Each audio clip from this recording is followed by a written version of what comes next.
प्रधानमंत्री नरेंद्र मोदी ने एशियाई पैरा गेम्स में हिस्सा लेने वाले भारतीय दल से किया संवाद। पीएम ने खिलाड़ियों के प्रदर्शन को बताया प्रेरणादायक, कहा टॉप 5 में आना बड़ी बात। केंद्रीय गृह मंत्री अमित शाह ने करनाल में अंत्योदय महासम्मेलन में प्रदेशवासियों को कई योजनाओं की दी सौगात। रैली को संबोधित करते हुए कहा, बीते 9 वर्षों में हरियाणा में हुआ क्रांतिकारी बदलाव। मुख्यमंत्री मनोहर लाल ने प्रदेश सरकार के कर्मचारियों के लिए कैशलेस स्वास्थ्य सुविधा का किया शुभारंभ। अंत्योदय परिवारों के लिए आयुष्मान चिरायु योजना की स्वास्थ्य सेवा की भी की शुरुआत। और यमुनानगर स्थित सरस्वती शुगर मिल में गन्ने का पेराई सीजन 1 महीने पहले हुआ शुरू। किसानों ने खुशी जताते हुए सरकार का जताया आभार। नमस्कार, मैं गीतू गुलाटी। अब समाचार विस्तार से। प्रधानमंत्री नरेंद्र मोदी ने दिल्ली के मेजर ध्यानचंद राष्ट्रीय स्टेडियम में कल एशियाई पैरा गेम्स में हिस्सा लेने वाले भारतीय दल से मुलाकात की। इस कार्यक्रम में संबोधित खिलाड़ी, उनके कोच, भारतीय पैरालंपिक समिति और भारतीय ओलंपिक संघ और राष्ट्रीय खेल महासंघों के अधिकारीगण ने हिस्सा लिया। पीएम ने एशियाई पैरा गेम्स में खिलाड़ियों के उत्कृष्ट प्रदर्शन के लिए उन्हें बधाई दी। इस मौके पर प्रधानमंत्री ने खिलाड़ियों को संबोधित करते हुए कहा कि सरकार की पॉलिसी एथलीट केंद्रित है। उन्होंने कहा कि जो खिलाड़ी एशियाई गेम्स में हिस्सा लेकर लौटे हैं वो हारकर नहीं बल्कि जीतकर या कुछ सीख कर आए हैं। खेल में 2 ही चीजें होती हैं, जीतना और सीखना। देखकर सारा देश उत्साहित है। और मैं बताऊं साथियों, बाकी गेम्स में जब एक खिलाड़ी मेडल लेके आता है तो खेल की दुनिया और खिलाड़ी, नए खिलाड़ी, इस सबके लिए बड़ी प्रेरणा बनता है, उमंग का कारण बनता है। लेकिन जब एक दिव्यांग विजयी होकर के आता है ना, तो सिर्फ खेल नहीं, जीवन के हर क्षेत्र की वो प्रेरणा बन जाता है। जीवन के हर क्षेत्र के लिए वो एक इंस्पिरेशन बन जाता है। प्रधानमंत्री ने कहा कि भारत ने 2014 के एशियन पैरा गेम्स में जितने मेडल जीते थे, इस बार ये 3 गुना अधिक हैं। 2014 में हम समग्र प्रदर्शन में 15वें स्थान पर थे, लेकिन आपने इस बार देश को टॉप 5 में ला दिया है। महीने भारत में खेलों के लिए बहुत ही अद्भुत रहे हैं और उसमें आपकी सफलता ये सोने पर सुहागे की तरह है। अगस्त महीने में हमें बुडापेस्ट की वर्ल्ड एथलेटिक्स चैंपियन में गोल्ड जीता।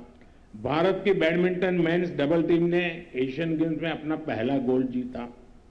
भारत की पहली वुमेन्स डबल पेयर ने एशियन गेम्स में टेबल टेनिस का मेडल जीता। इंडियन मेन बैडमिंटन टीम ने 2022 का थॉमस कप जीतकर इतिहास बनाया। हमारे एथलीट्स ने एशियन गेम्स में इतिहास की सबसे बेहतरीन परफॉर्मेंस देते हुए 28 गोल्ड मेडल्स के साथ कुल 107 पदक जीते। अब आपने एशियन पैरा गेम्स के अब तक की सबसे अच्छी परफॉर्मेंस दी है। वहीं केंद्रीय खेल मंत्री अनुराग सिंह ठाकुर ने खिलाड़ियों को संबोधित करते हुए कहा कि पिछले 2 वर्षों में टोक्यो ओलंपिक, पैरा ओलंपिक से लेकर Thomas Cup, Commonwealth Games, Asian Games में 100 पार और अब पैरा खेलों में 100 पार करने का कीर्तिमान स्थापित हुआ है। अब तक सबसे ज्यादा मेडल हमने 2 साल में जीते हैं। पिछले 2 वर्षों में Tokyo Olympics, Para Olympics, deaf Olympics, special Olympics से लेकर Thomas Cup, Commonwealth Games, Asian Games में भी 100 पार और अब पैरा में भी 100 पार 111 करने का कीर्तिमान हुआ है। ये आज तक के सबसे ज्यादा मेडल हमने 2 सालों में जीते हैं। केंद्रीय गृह एवं सहकारिता मंत्री अमित शाह ने हरियाणा सरकार के 9 वर्ष पूरे होने के उपलक्ष्य में करनाल में आयोजित अंत्योदय महासम्मेलन में शिरकत की। इस दौरान उन्होंने प्रदेशवासियों को कई योजनाओं की सौगात दी। इस दौरे में केंद्रीय मंत्री ने मुख्यमंत्री तीर्थ यात्रा योजना, आयुष्मान भारत चिरायु योजना, हरियाणा आयु वृद्धि बोर्ड योजना, हरियाणा अंत्योदय परिवहन योजना और अंत्योदय दुग्ध उत्पादन सहकारिता प्रोत्साहन योजना का शुभारंभ किया। साथ ही उन्होंने वृद्ध पेंशन को 3,000 रुपए करने की भी घोषणा की। इसके बाद रैली को संबोधित करते हुए केंद्रीय गृह मंत्री ने कहा कि आजादी के बाद कांग्रेस पार्टी ने वर्षों तक राम मंदिर निर्माण नहीं होने दिया। उन्होंने कहा कि प्रधानमंत्री नरेंद्र मोदी ने दूसरी बार प्रधानमंत्री बनने पर लोगों की अभिलाषा को पूरा किया। मोदी जी को दूसरी बार प्रधानमंत्री बनाया, मोदी जी ने इसका भूमि पूजन किया और 22 जनवरी को उसकी प्राण प्रतिष्ठा भी नरेंद्र मोदी जी करने वाले हैं। मेरा आप सभी से आग्रह है कि अपने परिवार में जो बुजुर्ग है, एक तीर्थ यात्रा योजना का फायदा लेकर सभी के सभी लोग पहले रामलल्ला के दर्शन करने जाए। केंद्रीय गृह मंत्री ने कहा कि बीते 9 सालों में हरियाणा में क्रांतिकारी बदलाव आया है। हरियाणा है जहां गीता को भगवान श्री कृष्ण ने करोड़ों लोगों के कल्याण के लिए उद्घोषित किया। यही हरियाणा है जो कृषि और डेयरी का कीर्तिमान गढ़ने वाला राज्य बना, और यही हरियाणा है जो भारत की भूख मिटाने के लिए अन्न का भंडार बनकर समग्र देश के गरीबों के पेट में अन्न पहुंचाने का काम करता है। वहीं मुख्यमंत्री मनोहर लाल ने कहा कि हरियाणा लगातार विकास के पथ पर आगे बढ़ रहा है। साथ ही उन्होंने विपक्ष पर भी निशाना साधा। हम पूर्व की सरकारों को देखें, उस समय जिस प्रकार का एक माहौल था, उस माहौल में एक निराशा का वातावरण था, एक अवसाद का वातावरण था। भाई भतीजा के नाते गिने चुने लोगों को लाभ मिलता था, बिचौलिए काम करते थे, जाति और वर्ग इस नाते से बोलबाला रहता था। लेकिन आज हम लोगों ने वो सारी चीजें पलटी हैं। देखा जाए तो आज भी वो बाज नहीं आ रहे उन बातों से। जातिगत पॉलिटिक्स आज भी करते हैं। अभी हमने देखा होगा उप मुख्यमंत्रियों का शोषा सब पार्टियों ने छोड़ रखा है। हम आएंगे, इतने उप मुख्यमंत्री बनाएंगे, इस जाति में से बनाएंगे। इस दौरान गृह मंत्री अनिल विज, भाजपा प्रदेशाध्यक्ष नायब सिंह सैनी, केंद्रीय राज्य मंत्री राव इंद्रजीत सिंह, भाजपा के प्रदेश प्रभारी बिप्लब कुमार देब सहित अनेक गणमान्य मौजूद रहे। हरियाणा दिवस पर मुख्यमंत्री मनोहर लाल ने प्रदेश सरकार के कर्मचारियों के लिए कैशलेस स्वास्थ्य सुविधा का शुभारंभ किया। योजना के तहत हरियाणा के करीब 3.5 लाख नियमित कर्मचारी, 3 लाख पेंशनभोगी और उनके 20 लाख आश्रित सूचीबद्ध अस्पतालों से कैशलेस उपचार की सुविधा प्राप्त कर सकेंगे। योजना के अनुसार 569 सूचीबद्ध अस्पतालों में 1340 बीमारियां कवर होंगी। प्रथम चरण में मत्स्य एवं बागवानी के 894 कर्मचारियों को शामिल किया गया है। इसके अलावा मुख्यमंत्री ने अंत्योदय परिवारों को बड़ी सौगात दी। अब से 1,80,000 रुपए से 3 लाख रुपए तक की वार्षिक आयु वाले परिवारों को आयुष्मान चिरायु योजना का लाभ मिलना शुरू हो गया है। अब तक 38,000 परिवार योजना के लिए आवेदन कर चुके हैं। इस मौके पर कृषि मंत्री जयप्रकाश दलाल सहित वरिष्ठ अधिकारी मौजूद रहे। यमुनानगर स्थित प्रदेश की सबसे बड़ी सरस्वती शुगर मिल में गन्ने का पेराई सीजन शुरू हो गया है। इस बार पेराई सीजन 1 महीने पहले शुरू होने से किसानों ने खुशी जताते हुए सरकार का आभार जताया है। मिल के प्रबंधक SK सचदेवा ने बताया है कि गन्ना पेराई के इस सीजन को पहले शुरू कर किसानों को बड़ी राहत दी गई है। उन्होंने बताया कि इस बार मिल का लक्ष्य 1,75 लाख क्विंटल गन्ने की पेराई का है। पहले दिन मिल में करीब 40,000 क्विंटल गन्ना पहुंचा है। चीनी मिल का शुभारंभ किया है और 175 लाख क्विंटल गन्ना हमने लक्ष्य निर्धारित किया है चीनी मिल को क्रश करने के लिए सीजन में। इस बार हमने अपने जो शुगर प्रोसेस है उसको डबल सल्फिटेशन से कन्वर्ट कर रिफाइंड शुगर, जिसको सल्फरलेस रिफाइंड शुगर कहते हैं, उसको बनाने का प्रोसेस हमने ड्रास्टिकली टोटल चेंज कर दिया है। तो आगामी सीजन में जो हमारे यहाँ चीनी बनेगी वो सल्फरलेस और रिफाइंड शुगर बनेगी, जो ना केवल उसी क्वालिटी में वो बाकी चीनी मिलों से compete कर पाएगी, उसके साथ साथ इस रिफाइंड शुगर की विदेशों में भी बहुत अधिक मांग है। तो यदि केंद्र सरकार किसी समय पर एक्सपोर्ट अलाउ करती है तो ये रिफाइंड शुगर हम एक्सपोर्ट करने की स्थिति में भी होंगे। वहीं किसानों ने प्रशंसा जाहिर करते हुए कहा है कि गन्ने का पेराई सीजन 1 महीने पहले शुरू करना सरकार का सराहनीय कदम है। इससे किसान गेहूं की बिजाई समय पर कर पाएंगे और उन्हें फसल उत्पादन भी अधिक मिलेगा। खुशी बहुत हुई कि अक्टूबर में फैक्ट्री चली जी, पहली बार चली है इनके 28 साल बाद हम गन्ना लेकर आए हुए हैं जी। यहाँ से खुशी की लहर है किसानों में जी। सारा सिस्टम किसान का इसी से चला है जी, पेमेंट से ही गन्ना डाल ले पेमेंट ले रहे हैं यहाँ से जी। अच्छी फैक्ट्री है जी हमारी सरस्वती शुगर मिल। अक्टूबर मिल चलने पर गेहूँ टाइम पर होगी, किसान खुश रहेगा और गन्ने का भाव बढ़ाने की कोशिश करा सरकार। पेमेंट जल्दी से जल्दी करे, 1 महीने का टाइम ना लगा, 10वें दिन का पेमेंट होना चाहिए। अक्टूबर में मिल चल रहा है जी, जिससे जो आज किसानों को बहुत लाभ हो जाए जी। दूसरा बात यह है जी, अभी दाल नहीं कटेगी, उनकी हो भी जाएगी या जी, जो गन्ने की मुंडी की बिजाई हो जाएगी। दूसरी बात अब 2 फसल ले लेंगे। अच्छा, गन्ने की पेमेंट जो हमारा मिल जाए अच्छी तरीके से करता है। अब जैसे ही गन्ना जल्दी चलाता है ऐसी गन्ने की पेमेंट भी जल्दी आएगी। गुरुग्राम में हरियाणा ऑर्बिट रेल कॉरिडोर के सेक्शन ए के लिए कल यानी 3 नवंबर को भूमि पूजन समारोह का आयोजन किया जाएगा। केंद्रीय रेल मंत्री अश्विनी वैष्णव और मुख्यमंत्री मनोहर लाल भूमि पूजन समारोह में शामिल होंगे। उपायुक्त निशांत कुमार यादव ने कार्यक्रम की तैयारियों को लेकर आयोजन स्थल का निरीक्षण किया और अधिकारियों को आवश्यक दिशा निर्देश दिए हैं। धूलावट से बाड़सा तक 29.5 किलोमीटर लंबे सेक्शन ए के निर्माण के लिए KMP के पटौदी रोड टोल प्लाजा के समीप भूमि पूजन समारोह आयोजित होगा। प्रदेश सरकार की ओर से धान के अवशेष न जलाने वाले किसानों को 1000 रुपये प्रति एकड़ के हिसाब से प्रोत्साहन राशि दी जा रही है। सरकार के प्रयासों के चलते अब प्रदेश के किसान पराली प्रबंधन में जुट गए हैं।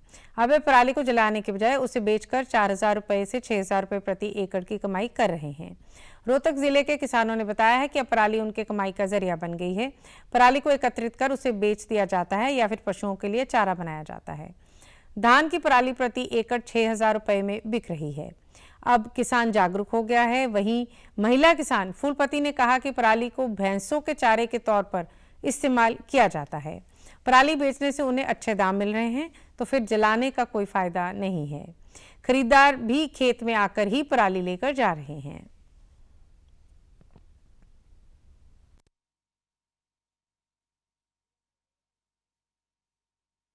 पराली को मैं सारी गौशाला में डालता हूँ। जलाने वाले जी पहले वो टाइम चला गया, अब वो टाइम नहीं रहा। किसान की खेत से उठ जाती है टाइम पे अगली फसल लग जाती है। इससे तो अच्छी कोई बात नहीं। और फिर क्या बात है, फसल 2 पैसे भी मिलते हैं। पिछले साल तो बहुत अच्छा रेट था, अब की बार थोड़ा डाउन है पराल का, नहीं तो पिछले साल तो बहुत अच्छा रेट था। और इससे ना खेत में भी बहुत फायदा है। मान ले चलो बिकती नहीं अपनी पराल, कोई बात नहीं, अगर अपने खेत में काट के डाल देना इसको तो DAP के 5 कट्टे के बराबर काम करती है। इतना अवशेष काम आता है इसका। जैसे पानी के साथ गले छड़ेगी ना खेत में, बहुत अच्छा काम करेगी। इसके अच्छे रेट में मिलने लग रही है हमारे को, कोई बढ़िया फायदा ही नहीं इसको। जो पैसे मिल रहे हैं तो हम क्यों फूकेंगे इस पराली को। 2 से 3-4 हज़ार रुपये किला पर एकड़ पड़ने लग रही है और खरीदार अपने आप ही खेत से उठा के ले जा रहे हैं। पैसे मिले 4-4, 4.5, 5-5 हज़ार रुपये किले तक की बिक रही है। इसलिए हम फूकें क्यों, जो 2 पैसे घर पर आमदनी हो रही है तो फूकने का कोई फायदा है ही नहीं। खेत खराब हुआ है, कीड़ा कांडा मरे, जमीन काट आग लगाओ तो पूरा खेत का जीव जंतु सब नष्ट हो गया है। भाई इतनी महंगी हो रही है, अपने तूड़े की जगह डांगरा गगेरांगे और काम आवा है। यो कितने हज़ार का किला जान लाग रहा, बहुत महंगी हो रही है। यो कि हम मंडी में बेचांगे कि हम अपनी मच्छन घेरांगे तो उनका ठाणता जनता भी को ना किसान किसी ने आड़िया ने। पराली हमारी 6000 रुपये प्रति एकड़ पराली बिक रही है, तो हम पराली को क्यों फूकेंगे। मैंने 5 किले बेचे 30,000 रुपये के। वैसे ही नाम लगा रहे हैं कि पराली फूकते हैं, ये है वो है। बाकी अब चाहे तो अपना स्टॉक कर ले तो चाहे बेच देते हैं किसान। फूकने से एक तो प्रदूषण फैलता है कि ज़मीन की वो ऊर्जा या उपजाऊ शक्ति कम होती है। आत्मनिर्भर भारत के सपने को साकार करने में हथकरघा उद्योग महत्वपूर्ण भूमिका निभा रहा है। कुरुक्षेत्र के खादी ग्रामोद्योग मिर्जापुर में बन रहे कपड़ों की मांग में खूब इजाफा हुआ है व खादी से बने कपड़ों को खूब पसंद किया जा रहा है। देश में हथकरघा आज सबसे ज्यादा रोजगार देने वाला उद्योग है। पिछले कुछ वर्षों में हथकरघा से बने उत्पादों की मांग बाजार में खूब बढ़ी है। हथकरघा को उद्योग बनाकर लोगों को स्वावलंबी बनाने का प्रयास किया जा रहा है। सूक्ष्म लघु एवं मध्यम उद्यम मंत्रालय द्वारा चलाए जा रहे खादी सुधार कार्यक्रमों का तेजी से विस्तार हुआ है। हथकरघा क्षेत्र देश की शानदार सांस्कृतिक विरासत का प्रतीक है और देश में आजीविका का एक महत्वपूर्ण स्रोत है। ये क्षेत्र महिला सशक्तिकरण के लिए भी अति महत्वपूर्ण है। खादी ग्रामोद्योग की बुनकर अलीशा ने बताया कि बुनाई उनका पुश्तैनी काम है जो आजीविका के साथ उनकी पसंद भी बन गया है। वहीं खादी से बने इन कपड़ों को लोग खूब पसंद कर रहे हैं। खादी के उत्पाद किसी भी मायने में ब्रांडेड और विदेशी कपड़ों से कमतर नहीं है। हम यहाँ खादी भंडार में रहते हैं। यहाँ पर मेरे मम्मी पापा काफ़ी सालों से ये खादी का काम करते हैं, कपड़ा बनाते हैं और इसी के साथ साथ मैं कुरुक्षेत्र यूनिवर्सिटी से BBA कर रही हूँ। अब मैं सेकंड ईयर में हो चुकी हूँ। इस बुनाई के काम में मैं अपने पापा मम्मी के साथ इसमें हाथ बटाने का काम करती हूँ और मैं चाहती हूँ कि मैं पढ़ने के साथ साथ इस काम में अपने मम्मी पापा का हाथ हमेशा बटाती रहूँ। खादी का कपड़ा बनाने का काम सीखा है। इसमें मैं खुद अपने आप पर निर्भर हूँ, किसी दूसरे पर निर्भर नहीं हूँ। खादी में आया हूँ, मुझे शर्ट का कपड़ा लेना है और कुछ शैम्पू और साबुन भी लेके जानी है। इनकी साबुन की क्वालिटी काफ़ी अच्छी है और कपड़ा भी काफ़ी बेहतरीन है। पजामा कुर्ते के लिए भी मैं यहाँ सोच रहा हूँ कि एक पजामा कुर्ता भी यहीं से बनवाऊँ। खादी ग्रामोद्योग मिर्जापुर के सचिव सतपाल सैनी ने बताया कि प्रधानमंत्री नरेंद्र मोदी ने वोकल फॉर लोकल के नारे के बाद हथकरघा से बने कपड़ों की मांग और अधिक हो गई है। उन्होंने कहा कि लघु उद्योग अपनाकर युवा अपना भविष्य बेहतर बना सकते हैं और अन्य लोगों को भी रोजगार मुहैया करवा सकते हैं। जो प्रधानमंत्री जी का एक नारा है आत्मनिर्भर भारत बनने का है, लोकल फॉर वोकल का वाला है, उसको हमारी संस्था साबित कर दिखा रही है। क्योंकि हाथ से कता, हाथ से बना कपड़ा जो हमारे कारीगर तैयार कर रहे हैं उसी को ही आगे बहुत बढ़ावा है और उसकी अच्छी मांग चल रही है। हम तो अपनी बिक्री से अंदाज़ा लगा सकते हैं कि अच्छी बिक्री उसके प्रधानमंत्री जी के आने से 2014 के बाद खादी के कार्य को बहुत बढ़ावा मिला है। हमारे एक से एक हमारे जो कुशल कारीगर हैं वो एक से एक वैरायटी बनाते हैं जिसका हम आगे रेडीमेड भी बना के अच्छे अच्छे ब्रांडों में उसको तैयार करवाते हैं और अच्छी बिक्री के साथ हमारा कार्य ये बना। 58वें हरियाणा दिवस पर हरियाणा राजभवन चंडीगढ़ में कल सांस्कृतिक रंगारंग कार्यक्रम का आयोजन किया गया, जिसमें राज्यपाल बंडारू दत्तात्रेय व मुख्यमंत्री मनोहर लाल ने शिरकत की। इस अवसर पर राज्यपाल बंडारू दत्तात्रेय व मुख्यमंत्री मनोहर लाल ने प्रदेशवासियों को बधाई देते हुए कहा कि आज का दिन हमारे लिए गौरव का दिन है और हमें संकल्प लेना चाहिए कि हमें न केवल हरियाणा के लिए बल्कि देश की प्रगति व समृद्धि के लिए कार्य करना चाहिए। उत्तर क्षेत्र सांस्कृतिक केंद्र पटियाला के कलाकारों द्वारा हरियाणवी, पंजाबी, लद्दाखी लोक नृत्यों के साथ साथ मध्य प्रदेश के देवी माता शीतला के बधाई नृत्य व छत्तीसगढ़ के आध्यात्मिक भावना व शारीरिक कौशल के आदिवासी पन्नी नृत्य की प्रस्तुति दी गई। समारोह में उपस्थित लोग इन मनमोहक प्रस्तुतियों को देखकर भावभर हो गए।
प्रधानमंत्री नरेंद्र मोदी कल नई दिल्ली के प्रगति मैदान में वर्ल्ड फूड इंडिया 2023 प्रदर्शनी का उद्घाटन करेंगे।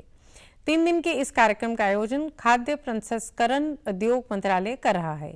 इसका लक्ष्य विश्व को भारत की समृद्ध भोजन संस्कृति से परिचित करना है।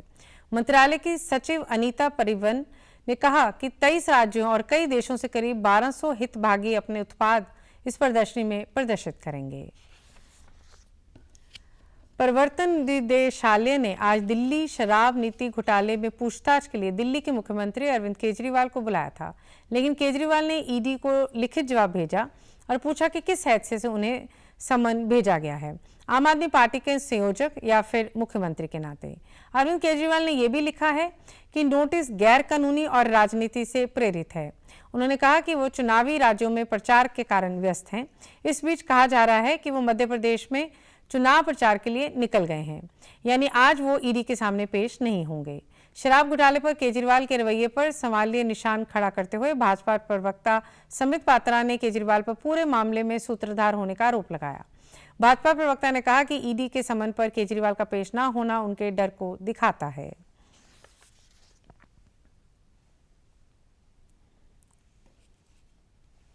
अरविंद केजरीवाल ईडी के समन से भाग रहे हैं। अरविंद केजरीवाल सच्चाई से सामना करने से भाग रहे हैं। He does not want to face the truth.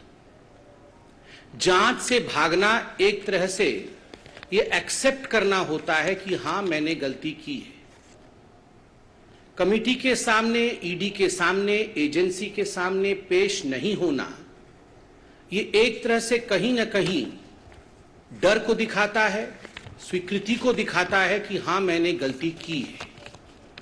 और एक तरह से आज ये कहना अतिशयोक्ति नहीं होगा कि दिल्ली के शराब घोटाले के किंगपिन अरविंद केजरीवाल ने यह स्वीकार किया है कि हां शराब घोटाले में मेरा हाथ है और इसके पीछे जो बेतहाशा भ्रष्टाचार हुआ है उसमें मैं भी शामिल हूं। राजधानी दिल्ली में प्रदूषण का स्तर लगातार खराब होता जा रहा है। आज सुबह दिल्ली में वायु गुणवत्ता सूचकांक 343 दर्ज किया गया, जो बेहद खराब श्रेणी में है।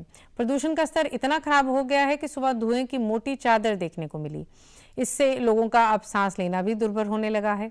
प्रदूषण की गंभीर स्थिति को देखते हुए विशेषज्ञों ने मास्क पहनने की सलाह दी है।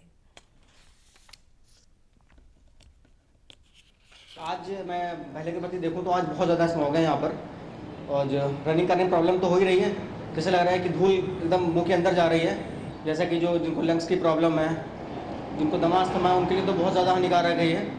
हम लोग चले युवा हैं, मैनेज कर लेंगे, लेकिन जिनकी एज ज़्यादा है वो मैनेज नहीं कर सकते सब चीज़ों को। गले में मतलब ऐसे एकदम अजीब सा, जैसे पता नहीं कुछ अटक गया हो, इस तरह से होता है। मतलब सांस लेने में भी दिक्कत आती है। आँखें इतनी मछली हैं बता नहीं सकता, और मतलब बहुत खतरा बढ़ रहा है। आने जाने में दिक्कत हो रही है, और जो मतलब बच्चे हैं, बूढ़े हैं, उनको सांस लेने में दिक्कत हो रही है। वो मैं यही कर रहा हूँ, भी बता रहा हूँ भी पराली को ना, किसानों को ना लगाएं प्लीज, क्योंकि आगे बहुत दिक्कत आएगी। दिल्ली विश्वविद्यालय में आज भारतीय संसद में महिलाओं की भूमिका विषय पर प्लेटिनम जुबली समारोह का आयोजन किया गया। सेमिनार को संबोधित करते हुए उपराष्ट्रपति जगदीप धनखड़ ने कहा कि भारत के पास ऐसी शासन प्रणाली है जो महिलाओं के लिए अत्यंत अनुकूल प्रणाली बनाने के लिए अनिवार्य है। उन्होंने कहा कि लड़कियां इन दिनों रक्षा बलों में बेहतर स्थिति में हैं और लड़ाकू पायलट तथा लड़कियों को सैनिक स्कूल में प्रवेश मिल रहा है। समाज में कोई बराबरी नहीं होगी अगर लिंग समानता नहीं होगी। उपराष्ट्रपति ने कहा कि लिंग समानता वास्तविकता में होनी चाहिए और ऐसी अभिव्यक्ति ज़मीनी वास्तविकता होनी चाहिए। उन्होंने कहा कि भारत ने सफलतापूर्वक G20 सम्मेलन का आयोजन किया और अफ्रीकन संघ को G20 का सदस्य बनाया। Shri Narendra Modi has made for Bharat. Look back last 3 months only, don't go behind. We had such a successful organization of G20. Where did we have it? In Bharat Mandapam, one of the 10 topmost convention centers of the world. What did we negotiate? Delhi Declaration. What did it indicate? We got African Union as a member of G20. a global impact. PM Narendra Modi आज छत्तीसगढ़ के दौरे पर कांकेर पहुंचे। PM ने कांकेर में विजय संकल्प महारैली को संबोधित करते हुए कांग्रेस पर निशाना साधा। उन्होंने कहा कि राज्य में कांग्रेस सरकार के रवैये को देखते हुए छत्तीसगढ़ की जनता ने छत्तीसगढ़ में डबल इंजन की सरकार बनाने का पूरा मन बना लिया है। बीते 5 साल में कांग्रेस सरकार की नाकामी देखी है। इन 5 वर्षों में कांग्रेस के नेताओं की कोठियां, उनके बंगले, उनकी कारें, इन्हीं का विकास हुआ है। कांकेर के, बस्तर के गरीब, दलित, पिछड़े, आदिवासी परिवारों को क्या मिला? तंग आ गया छत्तीसगढ़ का एक एक मेरा भाई बहन, बस्तर का एक एक मेरा भाई बहन। आज पूरा छत्तीसगढ़ कह रहा है, आओ नई साहेबो, आओ नई सहीबो।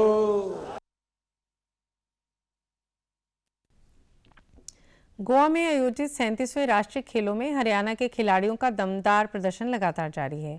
अभी तक पदक तालिका में हरियाणा तीसरे स्थान पर है। कल हरियाणा की महिला टीम ने रोइंग के डबल्स इवेंट में प्रदेश को गोल्ड मेडल दिलाया। टीम की खिलाड़ी सविता और दीक्षा ने जबरदस्त खेल दिखाते हुए ये पदक हासिल किया। एथलेटिक्स के जेवलिन थ्रो में शिल्पा ने गोल्ड मेडल, जबकि प्रियंका ने सिल्वर मेडल दिलाया। हॉकी के मुकाबले में महिला और पुरुष टीम ने पश्चिम बंगाल को हराकर अगले राउंड में प्रवेश किया। महिला हॉकी टीम ने सेमीफाइनल में पहुंचकर ब्रॉन्ज मेडल पक्का कर लिया है। महिला वर्ग की सेपेक टाकरा टीम ने क्वाड इवेंट में मध्य प्रदेश और दिल्ली को 2-0 से हराकर सेमीफाइनल में प्रवेश किया। वहीं हरियाणा महिला फुटबॉल टीम ने भी लगातार तीसरा मैच जीतकर सेमीफाइनल में अपनी जगह सुनिश्चित कर ली है। इससे पहले वेट लिफ्टिंग में प्रदेश को 1 सिल्वर और 1 ब्रॉन्ज मेडल हासिल हो चुका है। जिम्नास्टिक में हरियाणा ने कुल 11 मेडल जीते हैं, जिनमें 4 gold medal, 3 silver medal, 3 bronze medal रहे हैं। राष्ट्रीय खेलों में मेडल जीतने वाले खिलाड़ियों ने हरियाणा सरकार की नई खेल नीति की जमकर तारीफ की है। मीडिया से बातचीत में उन्होंने कहा है कि हरियाणा सरकार ने खिलाड़ियों का उत्साह बढ़ाने के लिए अनेक बड़े फैसले लिए हैं। प्रदेश के खिलाड़ी राष्ट्रीय और अंतर्राष्ट्रीय स्तर पर हरियाणा और देश का नाम रोशन कर रहे हैं। खिलाड़ियों ने हरियाणा ओलंपिक संघ के सभी पदाधिकारियों, हरियाणा दल के इंचार्ज और संगठन के कोषाध्यक्ष मनीष कुमार गुरूर की भी तारीफ की है। लाया नेशनल गेम्स में हरियाणा सरकार की खेल नीति बहुत अच्छी है। अब अगर हम मेडल जीतते हैं तो हमें पूरा कैश अवार्ड और नौकरी भी मिलती है। नेशनल गेम्स हुए हैं गोवा में, उनमें मेरा सिल्वर मेडल आया है। हरियाणा गवर्नमेंट को भी थैंक यू बोलना चाहूँगी कि उन्होंने इतने अच्छे अवार्ड्स पॉलिसी हमें प्रोवाइड करवा रहे हैं हमें मेडल के लिए, ताकि हम आने वाले और भी कॉम्पिटिशन्स के लिए मोटिवेट होते हैं। वो हमें इतनी अच्छी फैसिलिटीज़ देते हैं। मेरा लाइट वेट डबल स्कल में अभी गोल्ड मेडल आया है और मेरा जूनियर एशियन चैंपियनशिप में सिलेक्शन हो गया है। सभी कोचेज हमारा बहुत धन्यवाद है उनको।